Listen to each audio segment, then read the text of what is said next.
Good afternoon, my name is Tumi Tladi and welcome to my YouTube channel. If this video is the first video of mine that you are currently watching, I'm gonna urge you to watch my other videos in this YouTube channel because the quality content, it's the only motto for me. I provide highest quality content, good stuff.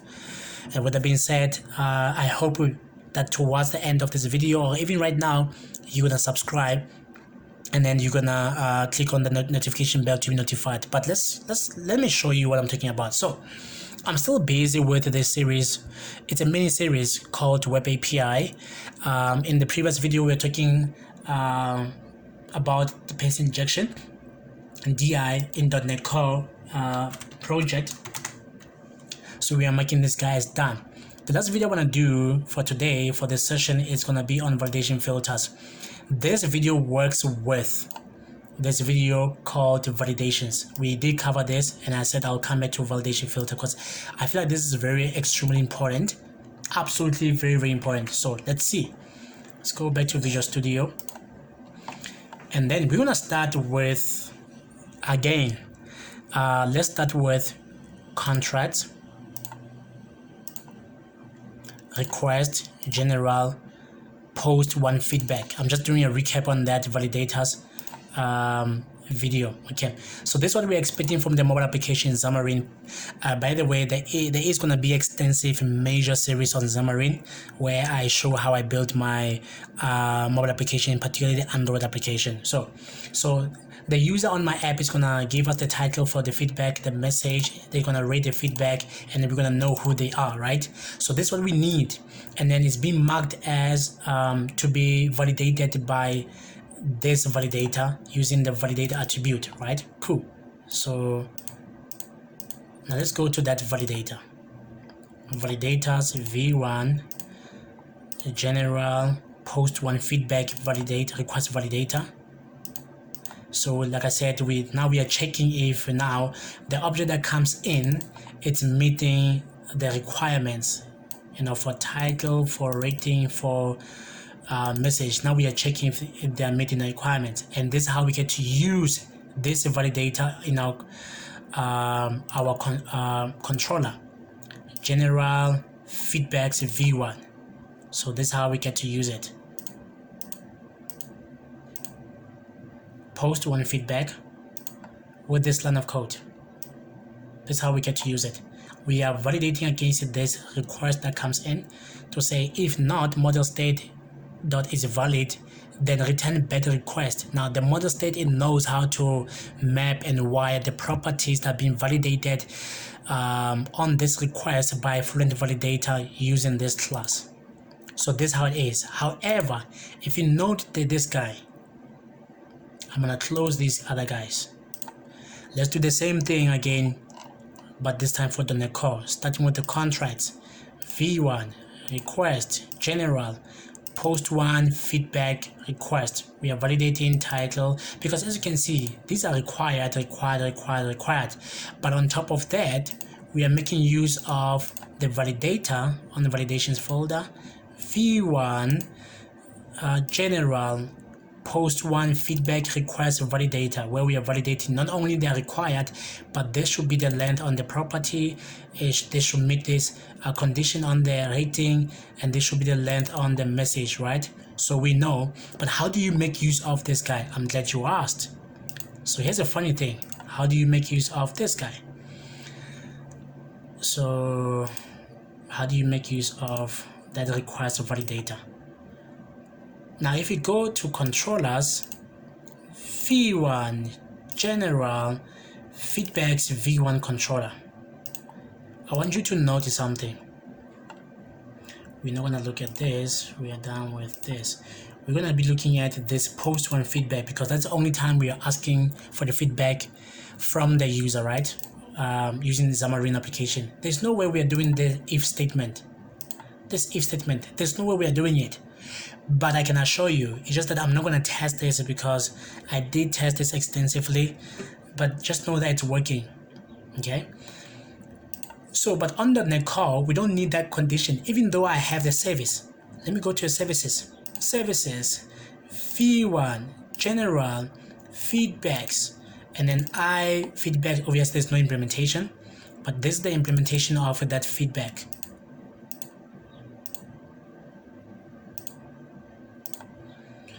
As you can see here, we're getting all, so this is irrelevant. But when you look at the post, you know, where we are sending post one, where we are sending this request, it's not being validated. There's no if statement that checks for model state, including to return a better request.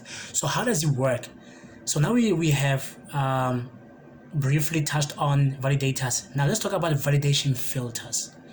So what happens is this. Close these guys. What happens is that under utilities, because this is meant for .NET Core project only, as you can see, under utilities there's help us folder, and there's a folder called filters. There's a class called validation filter. I'm gonna open this class, but before we do that, you need to register this class for it to be effective. How do you do that? You go to installers, you go to MVC installer class, and this is how you say, now listen, now when it comes to the services where we add the controllers, we're going to give it the options, right? The option is going to be for filters, where we're going to add a filter, which is this validation filter.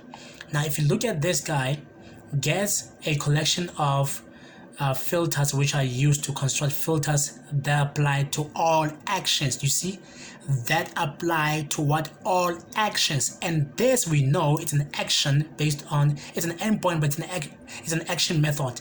The same thing .NET Core is an action. We know it's an endpoint, but it's in fact an action method. So now we have read that that's what it means, right? So this is how we add them. Add a type representing Microsoft filter. Okay, filter instances will be created using activator utilities. Use this guy to register a service as a filter. Okay, cool. So now we know how it gets to be registered. So let's close this guy. Then let's study this class. Some of the things, I'm not gonna lie, they're too complex for me. Like for example, we know that it implements this interface async action filter. It's not just a filter, it's an action filter, but it's an asynchronous version of it. So a filter that asynchronously surrounds execution of the action after model binding is complete. Model binding. So then after that, we have to implement that method from the interface, which is a public async. It has to be public. Async task on action execution async, where now it's gonna take in action executing context, a context for action filters, specifically action filter dot on action executed, right?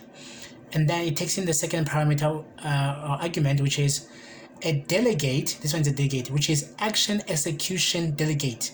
Next, a delegate that asynchronously returns an action executed context indicating the action or the next action filter has executed, right? Cool. Then we have the only condition, which is if. That's it. This whole if, it replaces what we have. Yes, what we have here. But why is it chaotic? I'm glad you asked. If not, context should be any of the controllers. Any of the controllers, they're going to be treated as a context. That guy, those ones, that one, those ones, that one, that one, that one. These are the context, so these are the actual controllers, right? And they have action methods or the endpoints, the actual stuff. So if the model state, if not, the model state is valid. See, same thing that we have. If not, model state is valid. It's just we're doing it from the highest level. We're gonna say, listen, I need to introduce two classes before we continue.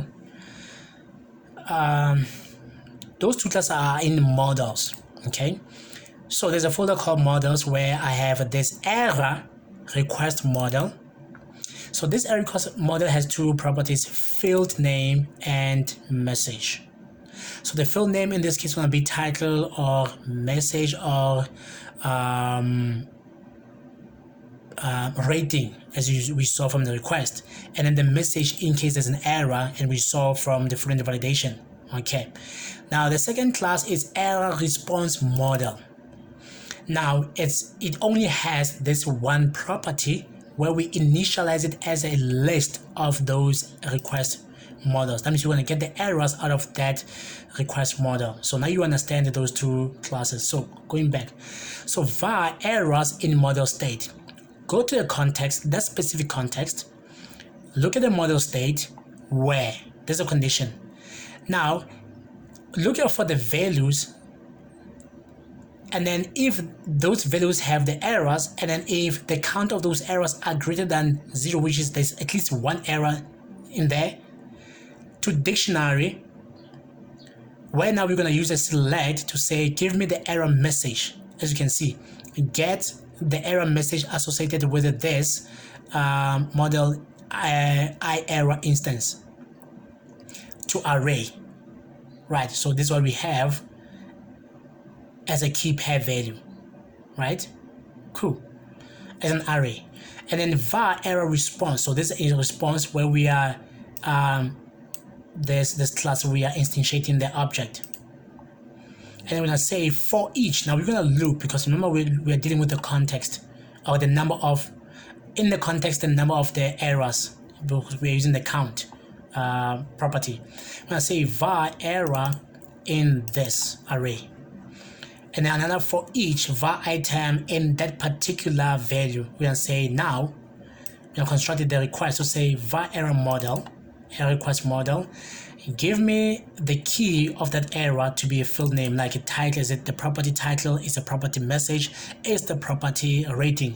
And give me the actual error message, and then put it here. And when we are done, we're going to add this error into error response. Remember, it's a error response, dot errors, that takes in a list of error request model. We're going to add it in there, and then we're going to get out of this for each and that for each, and then we're going to say context result new bad request object result, where we're going to pass in that error message, our error response. So how does it work with this guy? Because of this one, we are returning bad request passing the model state, right? Gets the model state after the model binding process. So bad request creates a invalid model state result with a specified model state. Okay, so the same thing that we are doing here, to say, listen, we're gonna now construct a better request object result passing in that model state, and then we're gonna stop it, and we're gonna go to the next context. So this is the guy. You don't have to write on the controllers if not model state is valid. In all of my controllers, there's no such let's see, when you post the upload, because I know there's a post, there we go, you see post, there is an if statement. There's a request that comes in, but there's no if statement, but you will handle that. And that was the validation filters in a nutshell. Something that I really understand, and then I have implemented this in my new system. I'm still busy building, and then in my future systems I'm gonna implement this. And this was the last thing I want to show and share with you. If you found this material to be helpful, I'm gonna urge you to really subscribe, because trust me, I'm not even doing Google. I build a system, it's working out in production. Then I'm showing you what I did. You know, some of the things you can implement yourself. Maybe you can understand some of the topics better, but you can still hit me up using the comment section below, you know, to tell me your thoughts, question, anything. With that being said, we are done with this video, so we should mark it as done. Now on Monday, when I start to record, I'm gonna be showing now the version updates feature. All these are features. These guys are features. Now we're gonna dive specifically, so it will take me 1 2 3 4 5 days, 6 7 8 9 10 2 weeks to complete this, but I need to do it step by step. Not necessarily 2 weeks. Maybe I can record 2 videos in a day, like I did record 5 videos in a day. I recorded 5 videos yesterday. I recorded 4 videos, and when I introduced, I recorded only 1 video. So with that being said, thank you very much.